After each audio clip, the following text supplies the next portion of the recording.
When Karen twisted a gold-colored master key into the lock of my private beach gate and muttered to herself loud enough for the seagulls to take offense, I was already watching from the second-floor balcony with a half-eaten shrimp taco in one hand and my dispatch radio crackling beside the other.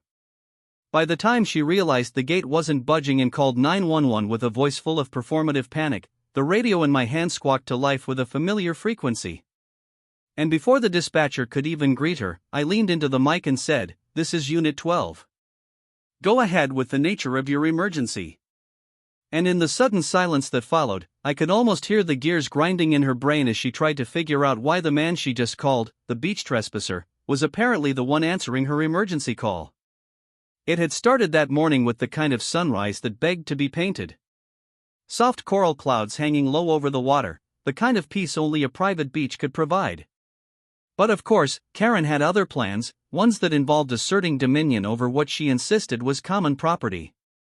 I had moved here a few months ago after retiring from a not-so-peaceful career in city planning, hoping for a calm corner of the coast to unwind. But as soon as my property butted up against a tiny sliver of an HOA-managed cul-de-sac, my dreams of peace became subject to one woman's obsession with power, rules, and laminated HOA maps printed in Comic Sans. I had already clashed with her once over a supposed view obstruction complaint when I set up a hammock between two palm trees. She told me my leisure fabric was interfering with the community's visual harmony, and now apparently she had declared war over my locked beach gate.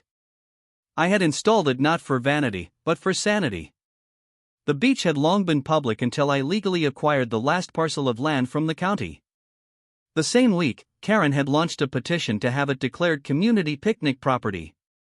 Unfortunately for her, she didn't realize I not only owned the land, but also had helped write the city code that defined beach access boundaries.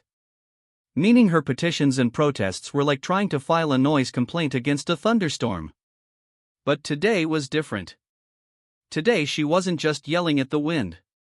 She had showed up in person wearing a fake HOA windbreaker like she was part of some coastal FBI, clutching a ring of dingling keys she no doubt believed gave her the divine right to open anything south of her subdivision. I watched her fumble with keys for a solid 3 minutes while muttering things like, "I'll have this opened in a second." They must have changed the locks without authorization. And that's when she called 911, breathlessly reporting that a man was illegally occupying the beach and had locked the community out of its rightful access. The dispatcher, to their credit, asked if she had any proof of ownership. To which Karen proudly responded, "I'm the HOA president. I don't need proof. I have jurisdiction." That's when I answered over the radio, asking for clarification on the incident location and offering to respond as the nearest unit. Karen froze.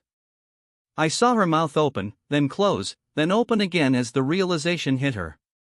She just called in the man whose voice now echoed from the radio clip to her own waistband, one she didn't know was synced to mine. I took the opportunity to walk down the steps slowly, taco still in hand, nodding casually, like I was just on my way to check the tide. Karen turned to me with eyes wide and cheeks already turning red. "Is that you?" she snapped, holding up the radio like it had personally betrayed her. "Yep," I said, still chewing. "Dispatch and I go way back. Used to run emergency zoning response before you decided my beach was a community picnic." She launched into a frenzied mix of accusations, legal jargon, and something about maritime code, and I just stood there letting the ocean do most of the talking. Eventually, I held up my taco and said, "You know what's funny? This thing's got more substance than your entire case." That's when she did the unthinkable.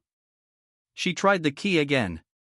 She was so determined to win in that moment that reality didn't matter. It wasn't about beach access anymore.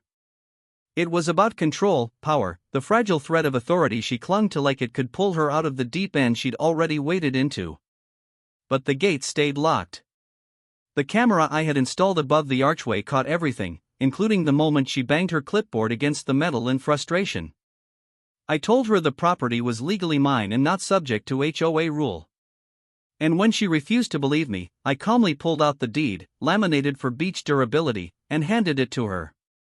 She scanned it with trembling hands, realizing her name, her subdivision, and even her HOA's border didn't appear anywhere near my plot. "Still," she muttered, "I don't care what that says. This is a community space. I have every right to be here." I raised an eyebrow and asked, even with a master key you weren't supposed to have? Her face blanched. That's when 2 patrol cars rolled up, not from her call, but from mine. I had radioed in a report of suspicious activity while she was still testing keys, and they arrived with perfect comedic timing. One officer stepped out and asked me if this was the woman trying to access private property. I nodded. Karen tried to explain herself, waving her fake ID and shouting that she was the president of the HOA. The officer looked unimpressed and said, "Ma'am, this isn't in your HOA's jurisdiction. In fact, your HOA doesn't have any jurisdiction here at all." Karen started arguing again, but this time, the officer reached for the bolt cutters hanging from her utility belt. "If you want to keep playing locksmith," she said dryly, "we can take this downtown." That was the moment Karen realized she wasn't just losing an argument. She was losing control of the illusion she'd built. She looked around as if hoping the ocean would rise up and swallow me instead. But all she found was salt air, a locked gate, and a man finishing his taco while a seagull tried to steal the last bite. The officers let her off with a warning, and she left in a huff, but something told me it wouldn't be the last time she'd try to reclaim my beach. And I was right, because within 48 hours she'd organize a beach protest, forge zoning documents, and declare me a squatter on my own property. But at that moment, with the radio still humming and the tide rolling in, I knew I'd won the opening battle. The war was just beginning. Karen didn't waste time licking her wounds after the failed gate incident. In fact, by the very next morning, her HOA minions were marching up and down the cul-de-sac like a wannabe neighborhood militia armed with clipboards, printed out Google Maps, and what looked like freshly made armbands with the HOA emblem that I later learned she designed herself on a cricket machine. I watched them through binoculars from my balcony as they whispered conspiratorially, stopping now and then to measure sidewalk cracks or photograph mailboxes as if they were gathering evidence for a court that only existed in Karen's head. One of them, a frail old man with a straw hat and an anxious golden retriever, wandered a little too close to my beach fence and pretended to stretch while slipping a folded document into the hinges. I retrieved it after he waddled off. It was a notice of rule violation, citing a fictional HOA code number and accusing me of interfering with common property sidelines, whatever that meant. At this point, it was becoming clear that Karen had moved from confrontation to a full-on campaign, branding me as the rogue beach tyrant who dared to lock out the sacred community from their sandy birthright. The absurdity of it might have been funny if it wasn't so persistent. Flyers began appearing in the neighborhood, plastered to lampposts and slipped under windshield wipers, each one bearing a photo of my beach gate with a bright red X over it and the bold title "Take Back Our Coast." It was laughable, like a propaganda poster for a rebellion against a guy who just wanted to sip margaritas and listen to the waves. But Karen wasn't laughing. She'd put on her battle heels and was treating this like a full-scale political movement. She even held an emergency HOA meeting in her garage where she unveiled a color-coded chart detailing how my property had once been part of a public walkway back when dinosaurs roamed the earth apparently, and thus in her view should never have been sold to a private owner. What she didn't know was that I had the full legal documentation tracing the property's transition from county ownership to private deed, and I had personally helped draft the very zoning codes that allowed it. Karen, however, was convinced that bureaucracy was just a challenge waiting for her to outmaneuver. Force me to remove the gate and restore access. The irony was that the so-called community she was rallying consisted mostly of her friends from book club, half of whom thought she was unhinged, but were too polite to say so. Still, she managed to gather a few dozen signatures, mostly from people who didn't understand what they were signing or thought it was for a bake sale. I discovered this when one elderly resident showed up at my door offering me lemon bars and asking where she could set up her folding table. I thanked her for the bars, explained that there was no bake sale, and she left muttering something about Karen's newsletters always being confusing. Meanwhile, I started compiling evidence, not just of Karen's overreach, but of the entire HOA structure, or lack thereof. I suspected that Karen's so-called presidency wasn't official. And after some digging through public records and a few calls to city offices, I confirmed it. The HOA had been legally dissolved 2 years ago after failing to renew its non-profit status and pay its municipal fees. Karen had never told the community. She'd kept the charade going, collecting dues, holding meetings, even issuing citations. Legally speaking, she was no more HOA president than the guy who sells churros on the beach. This discovery felt like gold. I wasn't just defending my property. I now had the ammunition to unravel the empire she'd built on bluff and bluster. I invited a few neighbors over for coffee, including the former treasurer, a kind woman named Margaret, who had long suspected Karen was full of it, but had never seen the proof. When I showed her the city documents, her eyebrows shot up so high they nearly disappeared into her bangs. Margaret didn't say much at first, but the way she sipped her coffee told me the tides were turning. Still, Karen wasn't slowing down. She staged a photo op in front of my locked gate, arms crossed, flanked by 2 senior citizens and a local teenager who looked deeply confused about why he'd been asked to hold a picket sign. The photo made it onto a community Facebook page along with a dramatic caption about reclaiming the people's sand. Someone even added fake slow-motion music to the video. It might have gone viral if it weren't so absurd. One neighbor commented, "Isn't that private property?" Another added, "Karen tried to fine me last year for using LED lights. I think she's gone rogue." I watched it all unfold with a mix of amusement and weariness. The thing about people like Karen is they don't stop when they're wrong. They double down, dig in, and start rewriting reality until they're the heroes of a battle that never needed fighting. The petition she'd launched made it to the city office where a confused clerk called me asking why my beach access was being challenged by a dissolved HOA. I sent him the full documentation, including property maps and zoning authorizations signed by the city planner, me, from 6 years ago. The man laughed so hard he had to put me on hold. He came back and said, "I think you'll be fine, but if she escalates, let us know." Something told me she wasn't done. He was right. Karen responded to the petition's rejection by claiming the city was in on a coastal privatization conspiracy, which she outlined in a 12-page letter that included phrases like beach gentrification and community marine preservation. She mailed it to every household in a 5-mile radius along with a copy of a blurry map she'd drawn herself that featured my property labeled as disputed zone. I got one, too. She even highlighted my name and added a post-it note saying, "It's not too late to do the right thing." I framed it. Karen's energy was unstoppable, fueled by the intoxicating blend of imagined injustice and self-importance. But now I had something she didn't expect. A growing number of neighbors who realized they'd been duped. People started asking questions. Dues payments stopped. Margaret shared the public documents in a neighborhood email. The foundation of Karen's reign began to crack. But she wasn't finished. She was planning something else. I could feel it like a storm coming in off the ocean. Slow but inevitable. I spotted her one evening walking her dog along the edge of my fence line, not trying the key this time, just staring, calculating. She didn't wave. I didn't either. She knew something had shifted. Her authority was slipping and people were whispering, doubting, peeling back the curtain. That kind of loss is dangerous in the hands of someone who thinks power is her identity. I didn't know exactly what she'd do next, but I knew it wouldn't be quiet. And I knew she wouldn't stop until she'd either taken my gate down or taken herself down trying. It started with lawn chairs, not police sirens, which almost made it worse because at least sirens meant someone with authority was involved, someone trained to handle chaos. But this was just Karen and her crew, what was left of them. Setting up a ridiculous protest at the edge of my beach fence like they were hosting a beach-themed PTA meeting with anger issues and a sunburn budget. They brought umbrellas, hand-painted signs, a megaphone, and in one particularly absurd case, a garden flamingo dressed in a sash that said, "Free the sand." I woke up that morning to the sound of chanting. Not quite synchronized, more like a chaotic echo of disjointed slogans being yelled by people who weren't entirely sure what they were protesting, but had been promised lemonade and moral superiority. When I stepped onto my balcony with a cup of coffee and an expression carved out of dry disbelief, I saw Karen standing in the center of it all like the conductor of an orchestra that had never practiced together.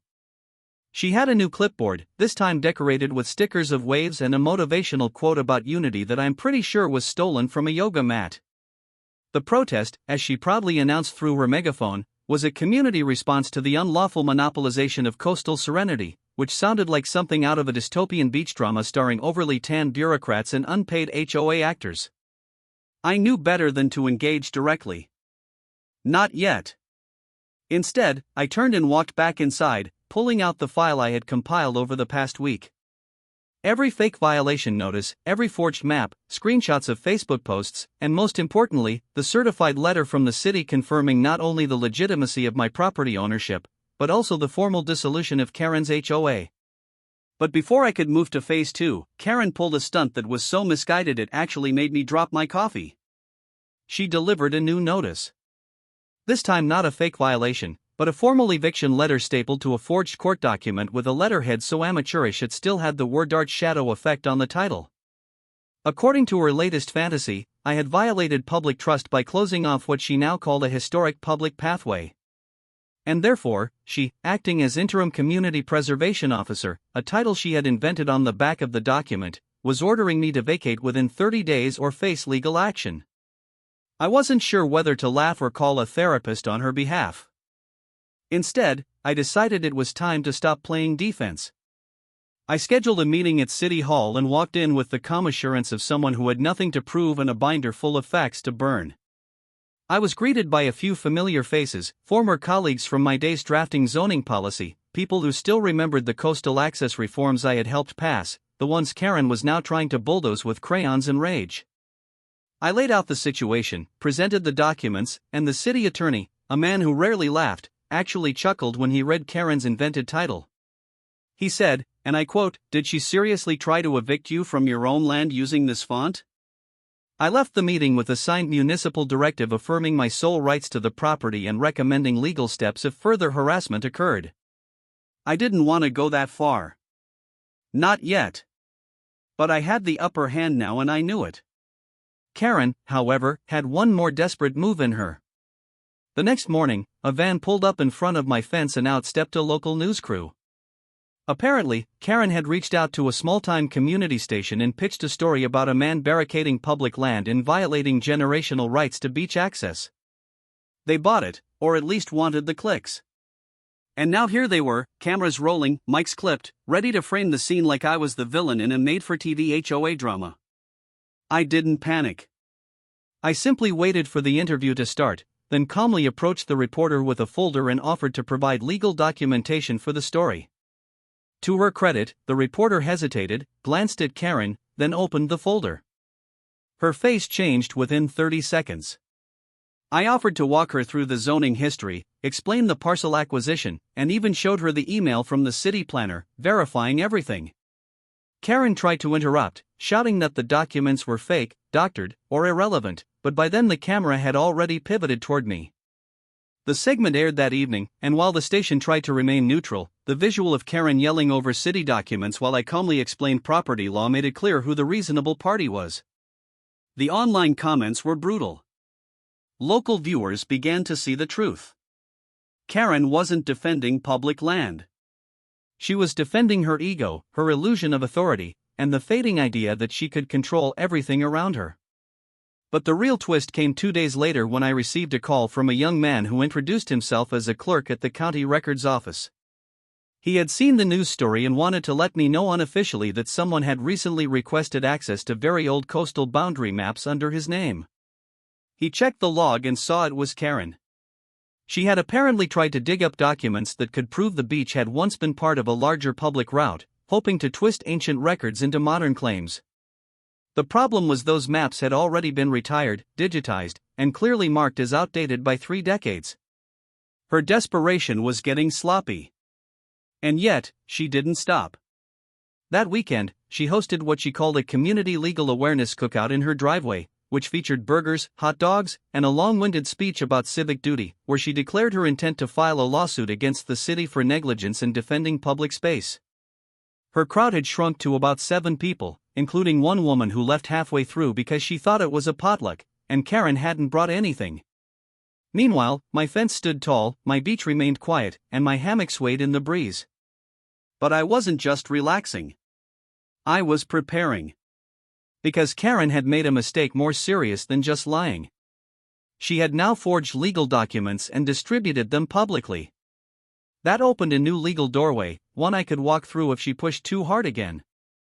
I wasn't looking to destroy her, but I was done letting her treat my boundaries like suggestions. The next morning, I mailed her a certified letter. Not a threat, just a cease and desist, complete with citations from the city, the zoning department, and my lawyer.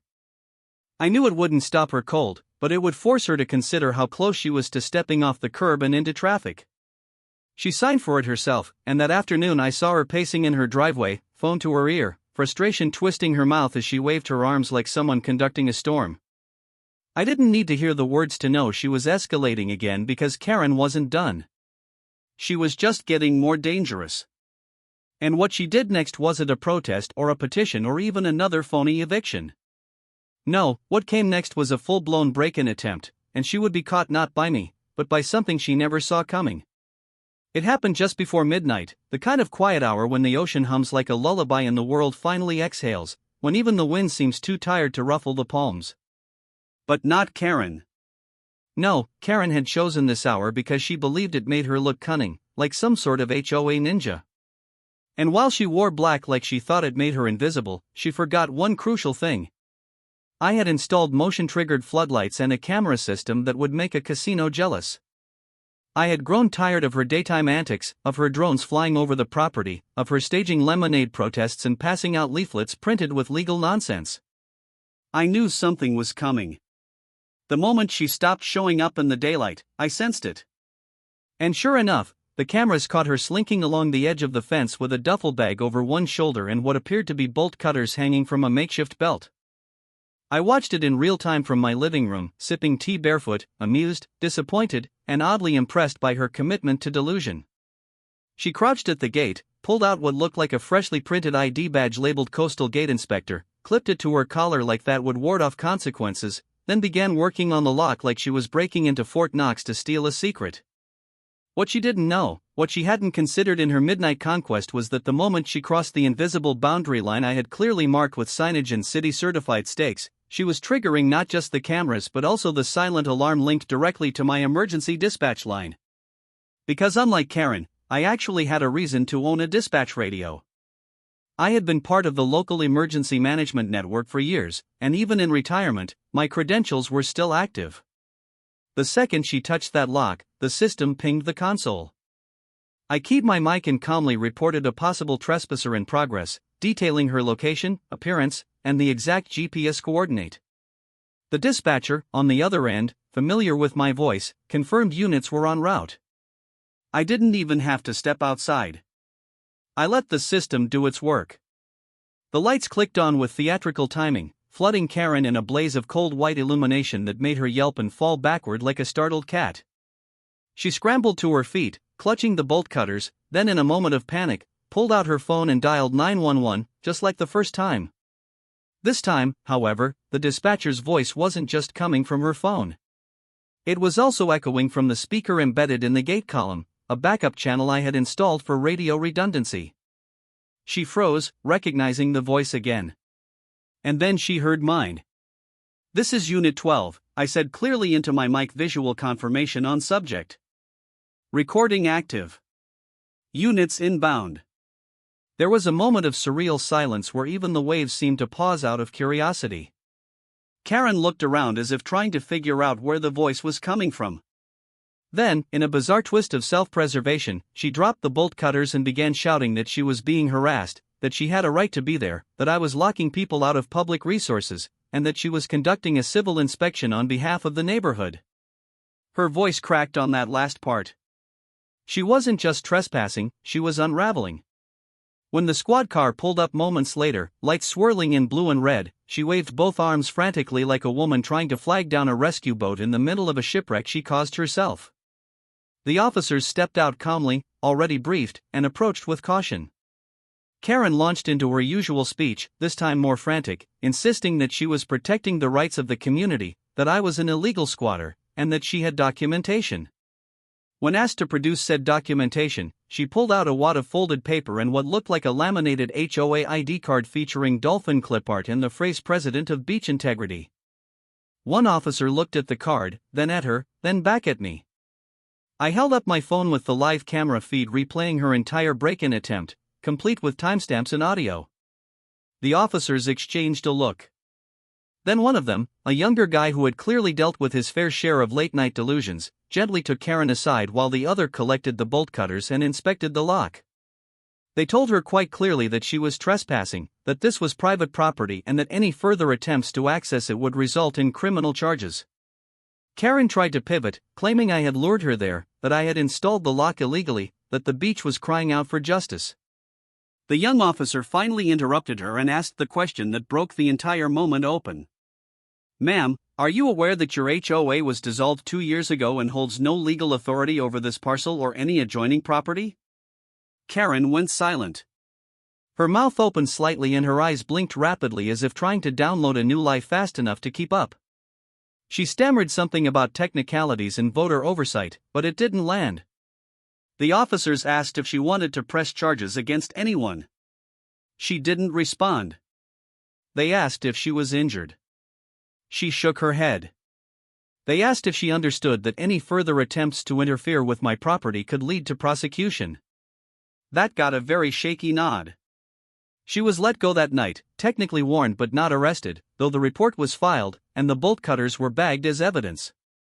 The officers left her standing on the sidewalk, arms crossed, furious but mute, while I stood behind the fence, watching her realize the night hadn't ended in a dramatic rescue or public vindication, but in the cold reality of legal boundaries and high-definition surveillance.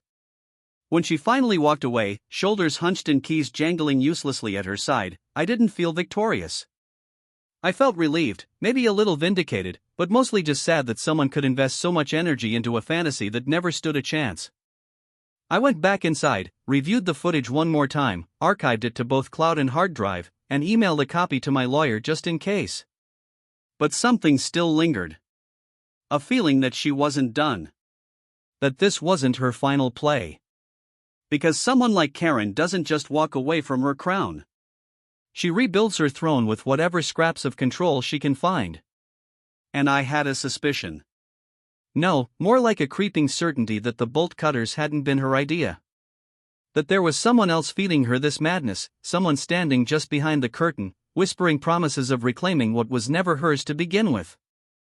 That's when I checked the camera logs again, rewinding through the past week's motion triggers, and I saw something I hadn't noticed before. A tall man in a suit standing near the protest site days earlier, never joining, just observing. I zoomed in. I recognized him. He was a developer, a real estate investor who had tried to buy my property months ago and was denied when I told him I had no interest in turning my beach into a resort lot. Suddenly, Karen's obsession didn't seem so spontaneous. Suddenly, it all looked like a game of chess, and I realized I wasn't just dealing with a rogue neighbor. I was dealing with someone using her as a pawn. The courtroom smelled like old wood polish and stale coffee, a scent I had come to associate with bureaucracy and drama long before this day arrived. But today, the drama came with a full cast of characters, the star of which was none other than Karen herself, striding in like she was preparing for a Broadway performance titled Justice for the People, wearing a blazer 2 sizes too bold, and carrying a stack of printed-out screenshots, highlighter marks bleeding through the pages like she'd been preparing for trial by college exam.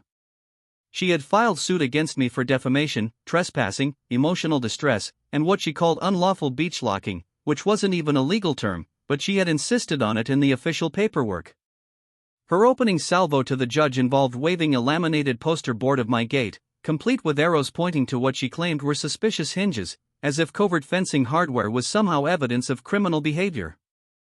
I sat quietly beside my lawyer, a calm, calculated man named Patel, who didn't so much argue as gently dismantle people with words brick by brick like a polite demolition crew.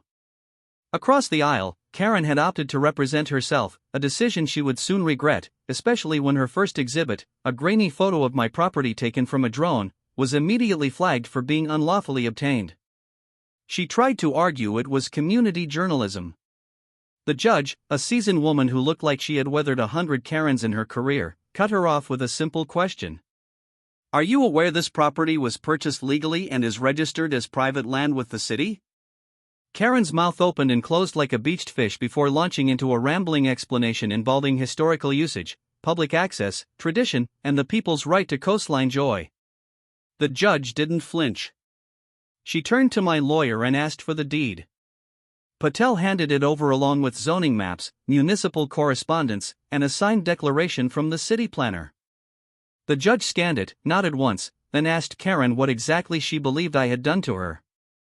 Karen insisted I had slandered her by exposing the HOA's dissolution, that I had caused her reputation to collapse, and that I had deliberately provoked her into legal conflict. Patel asked if she could provide proof that the HOA still legally existed.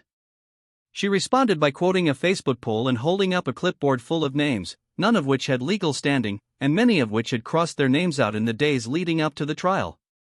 My lawyer, ever the tactician, remained silent for a beat, then calmly submitted an affidavit from the county confirming the HOA's official dissolution due to failure to meet non-profit requirements, signed and dated with notary stamps. Karen looked like she had swallowed a lemon.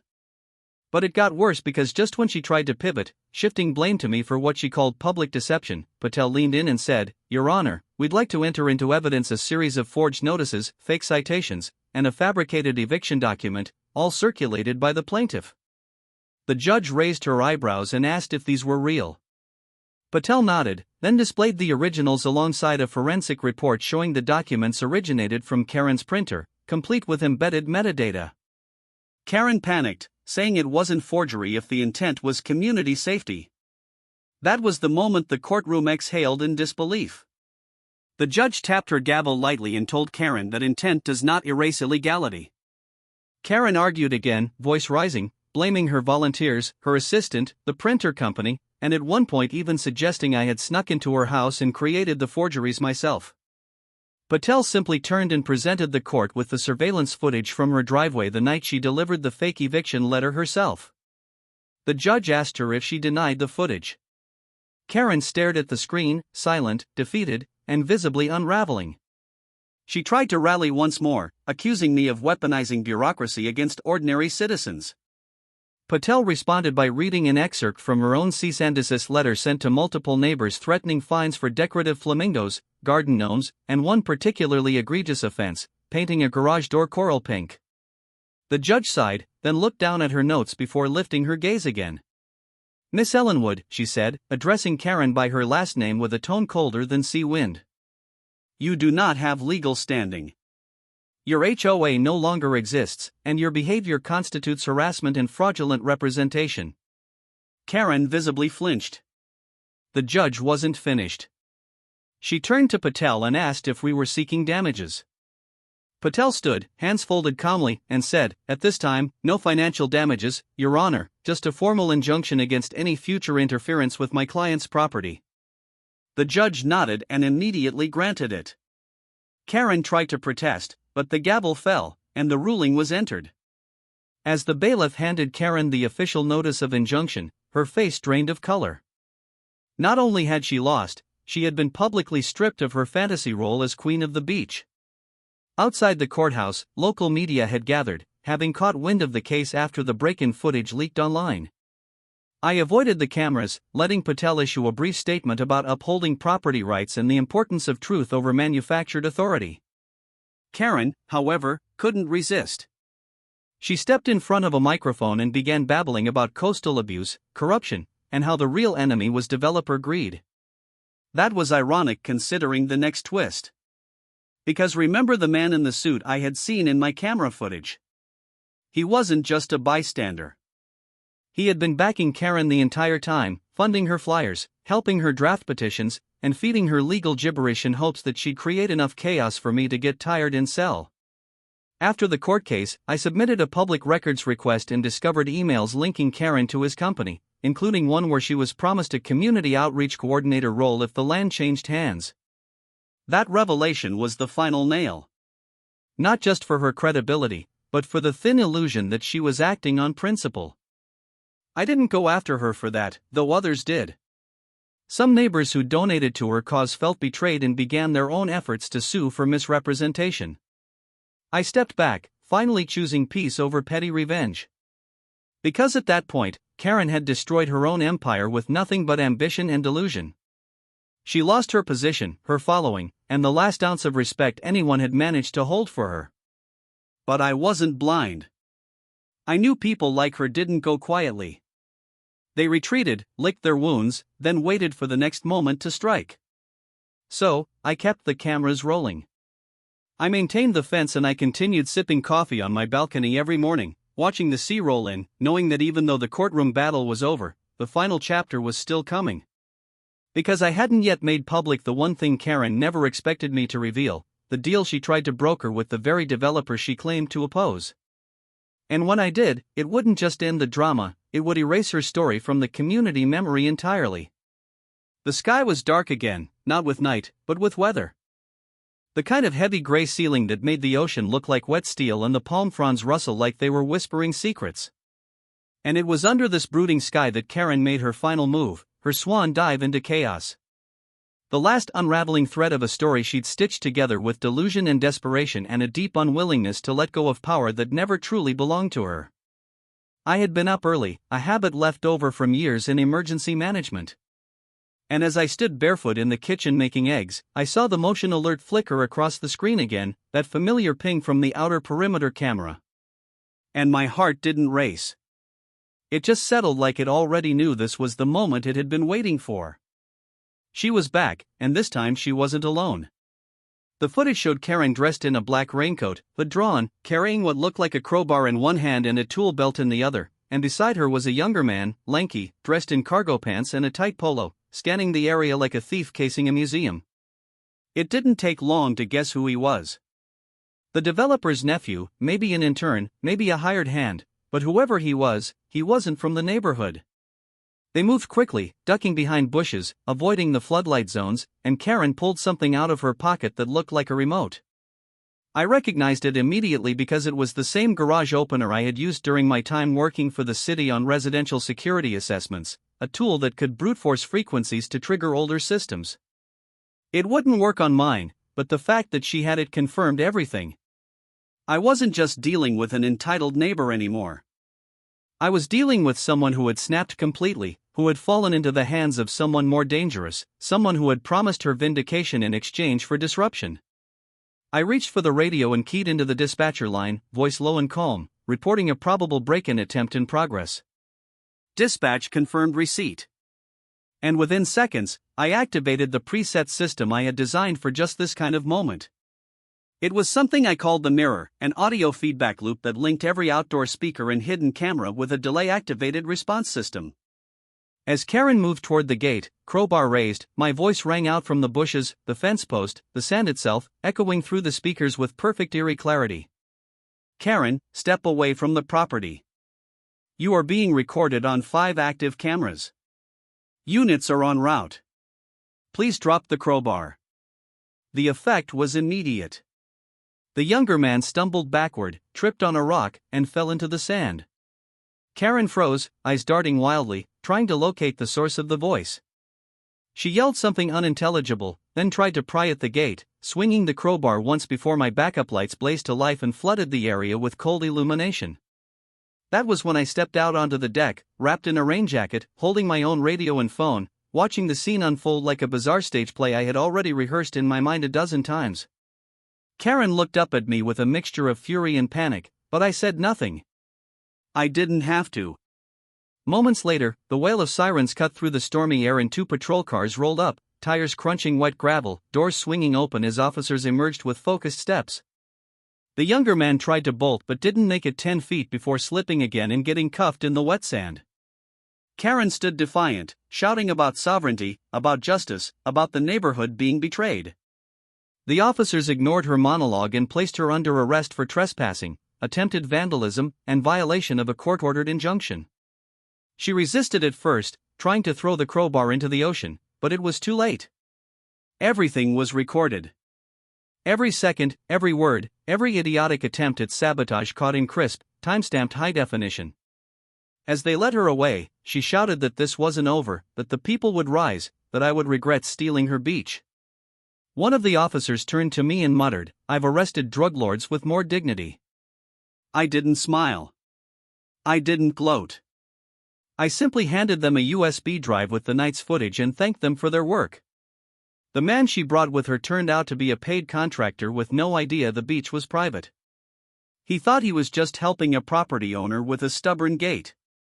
When informed of the truth, he apologized profusely and offered to testify against her, but it wasn't necessary. Karen had violated the injunction.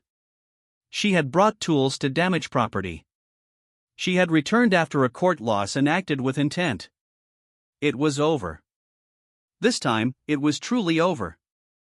She wasn't released with a warning. She was processed, fined, and temporarily held for psychiatric evaluation after her rambling at the precinct included theories about sea spirits, developer conspiracies, and a secret HOA council that met beneath the waves. Word spread quickly. By mid-morning, the entire neighborhood knew what had happened. The local Facebook group lit up with photos, commentary, and a live thread tracking her detainment. A few of her former followers posted awkward apologies. One even brought me a pie, but I wasn't interested in celebrations. I was thinking about the man in the suit. Because even if Karen was finished, I knew he wasn't. He had used her plain and simple. Fed her just enough legal nonsense and fake promises to make her believe she was on a righteous mission. I had emails, photos, phone records, enough to connect the dots and expose the whole manipulation. But I didn't send them to the media. Not yet. I had a different plan. A quieter one. The kind of plan that didn't just remove people from the game, but rewrote the board entirely. That night, I opened a new file, one labeled Land Trust, and began drafting paperwork that would designate my beach parcel as a protected wildlife refuge under my private foundation. It was something I had considered for years, a way to preserve the coast while locking out development forever. Once approved, it would become untouchable. No resort, no condos, no multi-use complex, just sand, sea, and sky, and maybe the occasional seagull stealing someone's sandwich. As I worked, rain pattered on the windows, gentle now, not angry. The storm had passed. The footage was archived. The paperwork was moving. And Karen, for once, was silent. No flyers, no key jingling, no laminated threats taped to my fence. Just the distant hum of waves and the soft glow of justice finally catching up. I poured myself a drink and stood at the edge of the deck, staring out over the dark water, listening. Not for her, but for the absence of her, the quiet she had tried so hard to destroy. It was finally back. But even then, even in that calm, I knew there was one final twist to come. Because when someone loses everything they built on lies, they don't always disappear. Sometimes they come back with nothing left to lose. It was nearly a month before I heard Karen's name again. And when I did, it didn't come from a police report or a neighbor whispering over trimmed hedges. It came from a city planning bulletin, an innocuous little document that crossed my desk as part of a community advisory panel I'd been quietly participating in since retirement. The kind of paper most people skim past without reading, but I always read every word. And there it was in fine print under a zoning variance application. The name Ellenwood Karen M. listed as a consulting witness for a new real estate proposal to develop a narrow sliver of coastline 2 lots north of my own.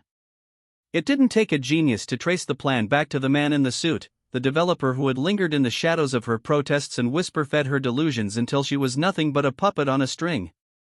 And now that the puppet had been snipped from the show, he was stepping forward to finish the act himself with her help, no longer as a self-proclaimed HOA savior, but now as a disgraced former neighborhood figure with nothing left to lose and no credibility to protect.